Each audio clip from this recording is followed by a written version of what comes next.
Hey, what's going on guys? This is Jake at That Fit Friend, and today I'm going to be talking about 5 of my favorite barefoot shoes for lifting and working out in 2023. So the 5 pairs of shoes in this video are all really solid within their own rights, and they each have their own list of pros and cons. I also have a video covering some of the other models that I liked last year. I'm gonna link that up there. Those shoes are also really stellar, and they might have better price points because they are a little bit older. But the first model that I wanna talk about in this video is the Vivobarefoot Motus Strength JJF. Now, besides the price point in this shoe is honestly, when it comes to working out, this has been my favorite barefoot shoe to date for training for the most part, and that is for 3 key reasons. Number 1, as opposed to the Primus Lite 3, the Primus Lite Knit, this model has a much more aggressive sole patterning and tread patterning at that. So on turf and different surfaces, this model's grip has been really solid. It almost reminds me of like a water shoe, and how some of the water shoes have a little bit more of an aggressive rubber tread patterning. This model is very similar in that context, and I feel like that should also increase this shoe's lifespan. Now, obviously, this model is a little bit newer on the market, so we're gonna have to see where that durability lands, but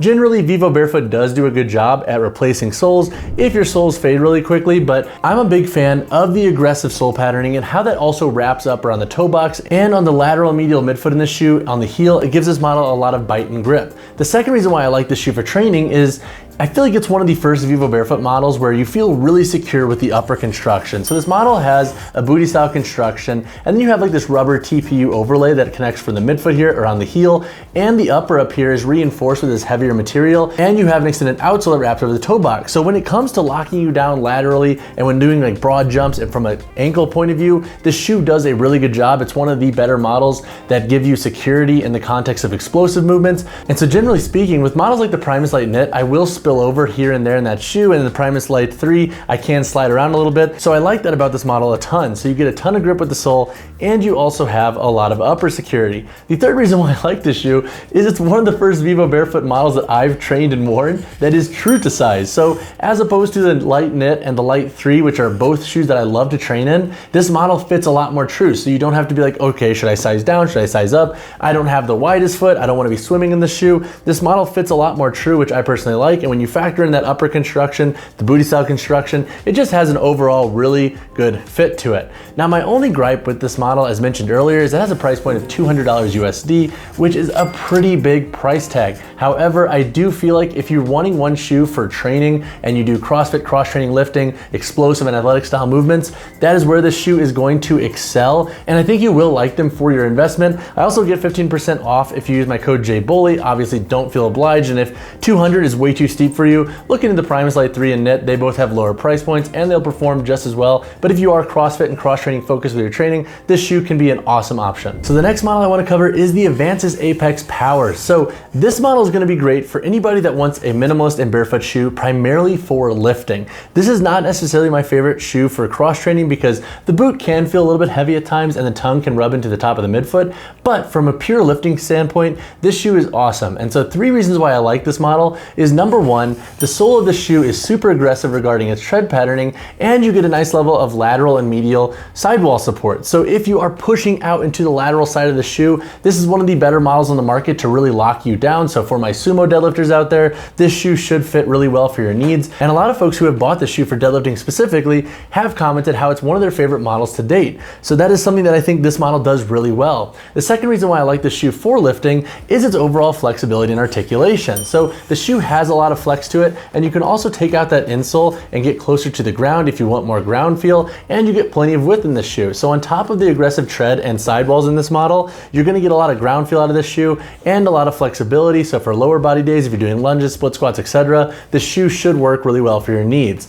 The third reason why I like this model is the upper construction feels pretty durable, and I don't think it's gonna break down super fast. So if you invest in this shoe and you're primarily using them for lifting and you're not wearing them out and about, this model should last a while regarding your investment. So that is a perk of this shoe as well. Now, this isn't my favorite model once again for cross training and CrossFit, and I also don't really love them for daily wear, but if you want a shoe for lifting, that's where the Apex Power is going to really excel. The next model I want to discuss is the Tolos Archetype 1. So 3 reasons why I like this shoe for training is number 1, it has a very sock-like feel to it. So you have a booty style construction, and with the sole construction of this model, it's not as flat as the prior 2 shoes, so the Motus Strength and the Apex Power. And so if you're somebody that wants kind of that rounded sole and you want a bit more of a sock-like feel with your Barefoot shoe, that is where this model is going to excel. A lot of folks who focus on mobility work and more functional training really tend to vibe with the Archetype 1's overall construction and feel. The second reason why I like this model for working out and lifting is its overall flexibility and articulation. So this model has a super low stack height. It does not come with an insole, so you get a lot of ground feel out of the box with this shoe.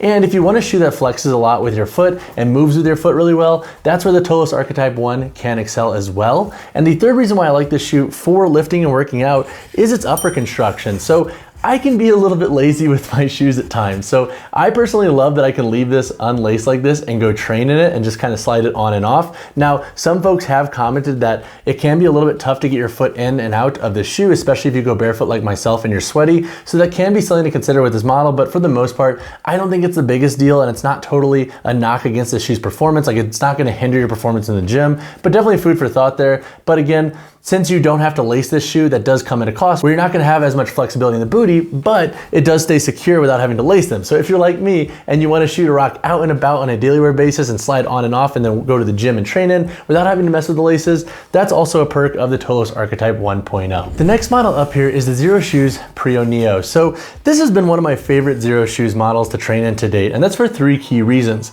Number 1, this model has a very similar feel to the Prio, which is a very consistent shoe. However, the upper construction has been updated. So with this model, you have a mesh upper with synthetic overlays. And in the context of just looking better and more up to date, and also giving you a good level of breathability and security, this model does a pretty good job. The old Prio was a little bit thicker, it had some leather and suede overlays, and it was kind of heavy at times and looked a little bit clunky. I like the Prio Neo's updated upper. It gives it a more sporty look and a slightly more 2023 look, in my opinion. The second reason why I like this shoe is its overall sole construction. So the shoe is very flexible and gives you a ton of articulation, and with this model you can take out the insole, which is a little bit of a foam pad, and then you also have a finished internal construction, so you do get a little bit more variance with this shoe. So if you want to get close to the ground, you can, or if you're newer to barefoot shoes, you can leave that insole in and get a little bit more padding. And when you mix that with the flexible sole, I think it's going to be a good shoe for most folks in the context of cross training, lifting, and wanting a shoe that really moves with the feet. The third reason why I like this model for training is I think if you're a beginner and you want a shoe for just a little bit of everything that's really consistent, that's where the Prio Neo can excel. I consider these like a very good beginner friendly barefoot shoe, especially if you are wanting a shoe for working out. There's not a lot of frills to this shoe. It's very consistent with its fit and feel, and it typically has a width that works really well for folks who are newer to barefoot shoes. Plus, as mentioned before, with that sole construction and that removable insole, I think those are both features that also feed really well into a beginner's needs regarding the style of footwear and training. My final pick is the Merrell Vapor Glove 6. So there are 3 reasons why I like this shoe for training. Number 1, I like the Vibram outsole in this shoe. So this shoe has pretty aggressive lugs, and so if you're wanting a model that has a lot of bite on turf and different surfaces, this shoe should do a pretty good job. I have yet to have traction issues in this model. Now I will say, when you have shoes like this that have lugs, if you're wearing them a lot on concrete and high friction, high abrasion surfaces, you can wear these down. However, I think if you're limiting them for gym use and just some concrete use here and there and concrete training here and there, this model should last a while. And I'm a big fan of the Vibram rubber regarding traction in the gym. So on rubber gym floors, turf, etc., the shoe should do a pretty good job regarding its grip. The second reason why I like this model is for how lightweight it is. So this model's mesh upper is super lightweight, and the sole construction of the shoe is also very lightweight. This model does not come with a removable insole, so in the context of feeling very light on the foot and feeling almost like sock-like, like nothing is on your foot, the Merrell Vapor Glove 6 delivers in that context. I also like that you have an extended outsole layer here that doesn't add a ton of bulk to the shoe, so that's a big perk of this model as well. The third reason why I like this shoe for training is it's very flexible and it has a ton of articulation. So if you want a shoe for training and then also maybe wearing for some casual hikes that has a very low stack height and a lot of ground feel, a lot of flexibility, that's where the Vapor Glove 6 can excel. The shoe is very minimalist in nature. Pretty much it's only a couple millimeters that separates you from the floor with the sole, and the lugs obviously add a couple of millimeters, but in the context of getting a ton of ground feel, this is definitely one of the more minimalist shoes on the market when it comes to its stack height out of the box. And so that said, I really like the Vapor Glove 6 for some casual hikes, some outdoor use, and some grass training, and then also some gym use. All right guys, that wraps up this review covering some of my favorite barefoot shoes for working out and lifting in 2023 and early 2024. I have individual reviews on all of these shoes, and there's a lot of nuance that goes into each model, so definitely ask questions as you have them based on what you're looking for in your shoe, and if you're considering one of these models, hit me in the comments below and I'll hit you back, or reach out to me on Instagram, whichever you prefer. And as always, y'all, drop a like on the video, subscribe to the channel. I will see you in the next one, and if I didn't mention a shoe that you love training in, and it's a barefoot shoe at that, let me know in the comments below which shoe you've been really liking for your workouts lately.